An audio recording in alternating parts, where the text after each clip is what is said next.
Que la gracia y la paz de nuestro Señor Jesucristo estén en cada uno de nosotros en esta noche y siempre. Les voy a hacer una pregunta. Siempre les hago una pregunta. ¿Qué nos suele suceder por las noches cuando estamos muy preocupados por algo? Nos desvelamos. Nos desvelamos. ¿Qué más? Y oramos bastante. Para poder poner al dormir. Bien.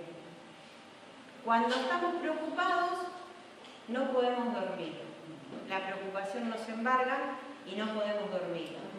Eso si estamos preocupados, y si estuviéramos en una situación muy peligrosa, pasaría exactamente lo mismo. Trataríamos de no dormir para ver qué es lo que pasa, y mucho más si supiéramos que alguien nos está por asesinar, ¿no? Eso sería todavía más complicado. Bueno, pero como sea, desde alguna preocupación no tan compleja hasta un peligro muy complicado, pueden quitarnos el sueño. ¿Se acuerdan de qué estuvimos hablando hace 2 semanas atrás con el pasaje de Mateo 14, 22, en la reflexión llamada ¿Hacia dónde estábamos mirando? ¿De quién estábamos hablando? ¿Cuánto tiempo hace que no pasamos con el Señor? ¿Sí? De Era Pedro cuando Pedro. se largó al mar. Hablamos de Pedro. Bueno, vamos a volver a hablar hoy de nuevo de este discípulo de Cristo, de este apóstol, y seguramente no va a ser la última vez que lo hagamos, porque hay muchos pasajes en la Biblia que nos hablan de Pedro y podemos aprender mucho de él. Pero esta vez la historia transcurre mucho tiempo después de la que vimos antes, fue después de la muerte y la resurrección de Jesús, que recordábamos la semana pasada. Fue después de la ascensión, un tema que también tocamos en una de las reflexiones cuando hablábamos de por qué, la pregunta por qué están mirando hacia el cielo. Esto ya había pasado, ya había sucedido, y Jesús ya no estaba con ellos en persona, pero en realidad nunca los había abandonado. Igual Él estaba con ellos todo el tiempo, como lo hace con cada uno de nosotros, aunque no lo veamos. El Espíritu Santo ya había descendido. Pedro, sin ser un erudito, ya había dado un imponente discurso, del que seguramente vamos a hablar también otro día, porque es un pasaje muy rico que podemos aprender mucho de él. La pequeña y naciente iglesia primitiva ya estaba en marcha y creciendo a pasos agigantados. Ya había ocurrido la sanación del cojo cuando Pedro y Juan estaban yendo a orar al templo. Pedro ya había dado su encendido discurso después de esto, cosa que les había valido que los encarcelaran. Ya los habían soltado, los habían vuelto a perseguir. Esteban, uno de los diáconos, ya había sido asesinado. Pablo, quien en su momento había sido un aguerrido perseguidor de la iglesia, que en ese momento lo conocíamos como Saulo, ya había tenido su encuentro personal con el Cristo resucitado. Felipe ya había bautizado al etíope y Pedro ya había hablado con Cornelio. Todas estas cosas que podemos leer en el libro de los Hechos ya habían sucedido. Estas cosas que están registradas en la Biblia, otras que están registradas en los libros de historia y tantas otras que no quedaron registradas en ningún libro. Todo esto ya había pasado para el tiempo que vamos a leer en este momento. Así que les invito a leer el pasaje que se encuentra en el libro de Hechos, capítulo 12. Hechos 12, del 1 al 17. Retornamos con Pedro, pero después de todos estos acontecimientos.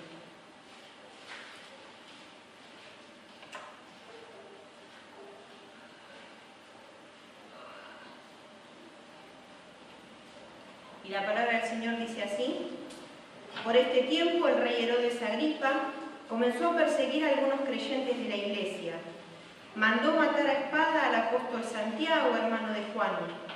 Cuando Herodes vio cuánto esto le agradó al pueblo judío, también arrestó a Pedro. Eso sucedió durante la celebración de la Pascua. Después lo metió en la cárcel y lo puso bajo vigilancia de 4 escuadrones, de 4 soldados cada uno. Herodes tenía pensado llevar a Pedro a juicio público después de la Pascua, pero mientras Pedro estaba en la cárcel, la iglesia oraba fervientemente por él. La noche antes de ser sometido a juicio, Pedro dormía sujetado con 2 cadenas entre 2 soldados. Otros hacían guardia junto a la puerta de la prisión. De repente, una luz intensa iluminó la celda y un ángel del Señor se puso frente a Pedro. El ángel lo golpeó en el costado para despertarlo y le dijo: «Rápido, levántate». Las cadenas cayeron de sus muñecas. Después el ángel le dijo: «Vístete y ponte tus sandalias». Pedro lo hizo y el ángel le ordenó: «Ahora ponte tu abrigo y sígueme». Así que Pedro salió de la celda y siguió al ángel, pero todo el tiempo pensaba que era una visión. No se daba cuenta de que en verdad eso estaba sucediendo. Pasaron el primer puesto de guardia y luego el segundo y llegaron a la puerta de hierro que lleva a la ciudad. Y esta puerta se abrió por sí sola frente a ellos. De esta manera cruzaron la puerta y empezaron a caminar por la calle. Y de pronto el ángel lo dejó. Finalmente Pedro volvió en sí. «De veras es cierto», dijo. «El Señor envió a su ángel y me salvó de Herodes y de lo que los líderes judíos tenían pensado hacerme». Cuando se dio cuenta de esto, fue a la casa de María, la madre de Juan Marcos, donde muchos se habían reunido para orar. Tocó a la puerta de entrada y una sirvienta llamada Rode fue a abrir. Cuando ella reconoció la voz de Pedro, se alegró tanto que en lugar de abrir la puerta, corrió hacia adentro y le dijo a los otros: «Pedro está a la puerta». «Estás loca», le dijeron. Como ella insistía, llegaron a la conclusión: debe ser un ángel. Mientras tanto, Pedro seguía tocando. Cuando por fin abrieron la puerta y lo vieron, quedaron asombrados. Él les hizo señas para que se callaran y les contó cómo el Señor lo había sacado de la cárcel. «Díganles a Santiago y a los demás hermanos lo que pasó», dijo, y después se fue a otro lugar. El territorio donde ellos se encontraban estaba gobernado en ese tiempo por Herodes Agripa. Este Herodes Agripa había sido educado en Roma y era amigo del emperador Calígula. Era nieto de Herodes el Grande, al que nosotros conocemos bien porque era quien gobernaba en el momento que nació Jesús y que, como ya sabemos, fue una persona muy cruel. La familia de Herodes provenía del extranjero, de Idumea, eran descendientes de un linaje que históricamente había sido enemigo de los judíos. Por ese motivo nunca habían sido populares y siempre habían estado dispuestos a hacer lo que fuera para lograr lo que se proponían. De todos modos, no le fue muy bien a Herodes porque este capítulo no termina sin antes relatar su muerte. El incipiente movimiento cristiano ya había sido perseguido por los saduceos y luego por los fariseos. Pero el motivo que movía a Herodes Agripa contra ellos, al parecer, no se basaba solo en el desprecio que les tenía, sino también lo veía como una oportunidad para ganar, para su beneficio, el favor de los judíos que no eran cristianos. En este contexto es que se envía a pasar por espada a Jacobo, que es una expresión que se utilizaba para describir una decapitación. Este Jacobo no era solamente uno de los apóstoles, sino que era el hermano de Juan, que era del círculo íntimo de Jesús. Aquellos que además de seguirle y aprender de él, se habían convertido en sus amigos. Seguramente la elección no descuidó este detalle. Con los líderes muertos será esperar que el movimiento se acabara. Todo lo contrario de lo que en realidad sucedió, ya que esto mismo habían pensado los judíos cuando mataron a Jesús. Creyeron que al matar al líder, el movimiento se acababa. esta avaría, y lejos de eso comenzó a crecer de una manera que no ha parado de hacerlo hasta el día de hoy, 2 milenios después. El versículo 3 dice que como este asesinato le agradó al pueblo, entonces mandó encarcelar también a Pedro, otro de los apóstoles del círculo cercano de los íntimos de Jesús. Pero Pedro no fue ejecutado inmediatamente porque como Herodes buscaba congraciarse con el pueblo, tuvo cuidado de respetar la Pascua judía. Entonces, si quería matarlo, tenía que hacerlo cuando la fiesta hubiera terminado. Ahora, yo me pregunto por qué le puso tanta seguridad a Pedro. ¿No alcanzaban los barrotes? Era un pescador, era un hombre que nunca había mostrado ningún signo de agresión ni de violencia. La Biblia dice que lo sujetaron con cadenas a 2 soldados y afuera había otros soldados más cuidándolo en la puerta. ¿Por qué tanta seguridad para un hombre inofensivo que pertenecía a una comunidad cuyo único mal era creer en un Dios en el cual él no creía? ¿Por qué se preocupaba tanto? ¿No sería que a pesar de su oposición a ese Dios, él realmente creía que existía y que tenía poder? Ahora, si pensamos en el relato que acabamos de leer, ¿qué es lo que piensan ustedes que fue lo más asombroso en esta historia? Lo de las cadenas. Las cadenas, que se cayeron las cadenas. ¿Los demás qué opinan? Yo veo todo asombroso. Todo asombroso. Sí, porque si se levantó que estaban los guardias, pasó una guardia y otra guardia más, y la puerta de hierro se abrió sola. Todo fue milagroso. Todo fue es milagroso. admirable. ¿Saben que yo, luego de leer con detenimiento este pasaje, porque acá lo leímos rápido, pero cuando uno prepara la predicación se detiene a leerlo, buscar los originales, leer en varias versiones y demás, me di cuenta que ese no había sido el milagro más grande. El milagro más grande es que Pedro estaba profundamente dormido. El ángel lo tuvo que tocar para que se despertara. La palabra griega se traduce literalmente como lo dice esta traducción, que lo golpeó para que se despertara, lo que significa que estaba sumido en un profundo sueño. O en paz.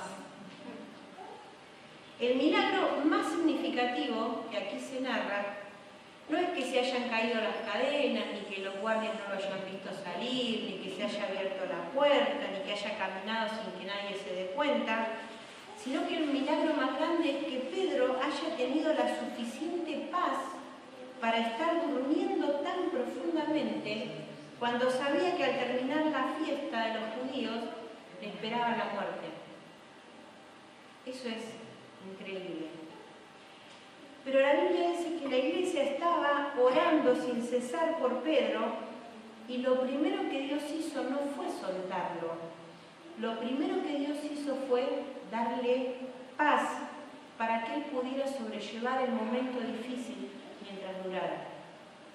No lo soltó inmediatamente, sino que primero le dio paz y esa paz lo ayudó a sobrellevar el tiempo difícil a tal punto que dormía profundamente cuando el ángel se apareció. Esa paz es la que nos asegura cuando la sentimos que Dios está a nuestro lado, sin importar dónde nos encontremos, sin importar lo difícil de la situación, sin importar lo que ocurra a nuestro lado. Y esa paz es la que nos hace saber con certeza que Dios está con nosotros. Los que no creen en Dios dicen que mentimos, que engañamos a la gente haciéndole creer que Dios existe. Y dicen eso porque tristemente nunca lo experimentaron. Pero todos los que alguna vez lo hemos experimentado, los que hemos sentido a Dios en nuestro corazón, los que hemos podido vivir esa paz en medio de las situaciones difíciles, sabemos que Él está ahí cada vez que lo buscamos y no podemos hacer otra cosa Pero Pedro no solo estaba durmiendo con tranquilidad, sabiendo en quién tenía puesta su confianza, como el vivo ejemplo del Salmo 4, que en el versículo 8 dice: en paz me acostaré, porque solo tú, Señor, me mantendrás a salvo, sino que además había toda una iglesia detrás que estaba reunida, velando, orando por él, para que Dios interviniera de la mejor manera. El texto dice que mientras Pedro estaba en la cárcel, la iglesia oraba fervientemente por él. No dice que lo tenían en mente, no dice que cuando se acordaban le pedían a Dios por él. Dice que oraban fervientemente por él, lo hacían con toda intensidad. Y la primera respuesta de Dios a la oración de esa iglesia fue la paz en el corazón de Pedro. Muchas veces esperamos ver grandes milagros sucediendo a nuestro alrededor, esperamos ver un gran despliegue de cosas sobrenaturales.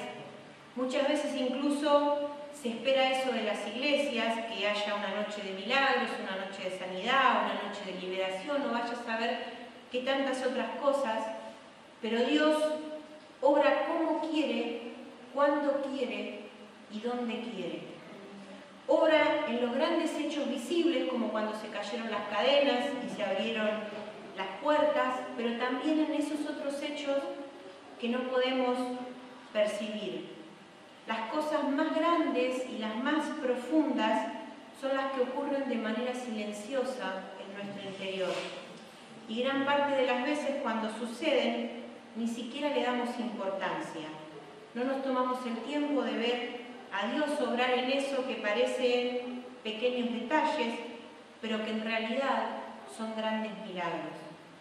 Todos hablamos de las cadenas que se caen o de las puertas que se abren, pero pocas veces nos detenemos a pensar en la paz de los corazones. Lo paradójico de esta situación es que cuando Dios respondió a las oraciones, no lo creyeron y buscaron otra explicación. Primero Pedro pensó que era una visión, que estaba soñando. Luego los que estaban reunidos orando pensaron que no era Pedro el que estaba en la puerta, sino seguramente un ángel, o que la mujer que lo había visto tenía tantos deseos de que fuera liberado que se lo imaginaba, pero en realidad no estaba. Lo cierto es que le resultó a Pedro más fácil librarse de los guardias de la cárcel, salir, cruzar el portón de hierro, que entrar a la casa de sus amigos que estaban orando por él para que Dios lo libertara. Mientras ellos se debatían adentro, pensando quién sería, él seguía afuera, golpeando la puerta para que le abran. Dios había obrado, pero no había obrado de la manera que ellos estaban esperando, entonces no tuvieron la capacidad de percibirlo. Muchas veces cuando Dios obra y no lo hace de la manera que nosotros esperamos, seguimos creyendo que no lo hizo. Que el Señor, como a Pedro, nos dé la paz para sobrellevar las situaciones difíciles que nos tocan vivir.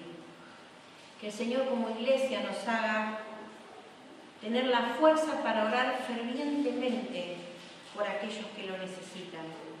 Que el Señor nos dé la sabiduría para entender la manera en la que Él obra y nos haga agradecidos aún en los milagros que no se presentan con grandes despliegues, que no son ostentosos ni visibles, pero que pueden ser mucho más importantes y profundos de lo que nosotros pensamos.